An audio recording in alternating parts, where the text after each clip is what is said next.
বন্ধুগণ, ভারতের trade union কেন্দ্রসমূহ, স্বাধীন ফেডারেশন ও অ্যাসোসিয়েশনগুলির আহ্বানে আগামী 9 জুলাই সাধারণ ধর্মঘট। এই ধর্মঘটকে ঐতিহাসিক রূপ দেওয়ার আহ্বান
রাষ্ট্রায়ত্ত সংস্থাগুলোকে বেসরকারীকরণের প্রতিবাদে 9 জুলাই হরতাল। আগামী 9 জুলাই অফিস কাছারি, স্কুল কলেজ খুলছে না, খুলবে না। শ্রমিক বিরোধী 4টি শ্রমকোড বাতিলের দাবিতে আগামী 9 জুলাই হরতাল।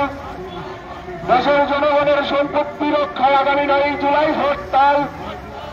আগামী বুধবার পরিবহন শিল্প রক্ষায় গাড়ির চাকা ঘুরছে না, ঘুরবে না। আগামী বুধবার পরিবহন শিল্প রক্ষায় গাড়ির চাকা ঘুরছে না, ঘুরবে না। দেশের শ্রমিকদের স্বার্থে, কৃষকদের স্বার্থে 9 জুলাই হরতাল সফল করুন। দেশের শ্রমিকদের স্বার্থে, বেকার যুবকদের স্বার্থে 9 জুলাই হরতাল সফল করুন। ইনকিলাব জিন্দাবাদ, ইনকিলাব জিন্দাবাদ। সংগঠন দিচ্ছে না, সংগঠনের আগে আগামী 9 জুলাই হরতাল সফল করুন। শ্রমিকের দামের দাম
তোমাদের কাজে অধিকার আদায় 9 জুলাই হরতাল। নয়া শিক্ষানীতি বাতিলের দাবিতে 9 জুলাই হরতাল। তোমার কাজে সর্বোচ্চের দাবিতে 9 জুলাই হরতাল। দেশপালনে 9 জুলাই হরতাল। পুরাকে বাজারে 9 জুলাই হরতাল। শ্রমিকের ঘরের দাম দিতে 9 জুলাই হরতাল। কৃষকের ফসলের দাম দিতে 9 জুলাই হরতাল। ইনকিলাব জিন্দাবাদ, ইনকিলাব জিন্দাবাদ। আগামী 9 জুলাই গাড়ির চাকা চলছে না, চলবে না। আগামী 9 জুলাই দোকানপাট খুলছে না, খুলবে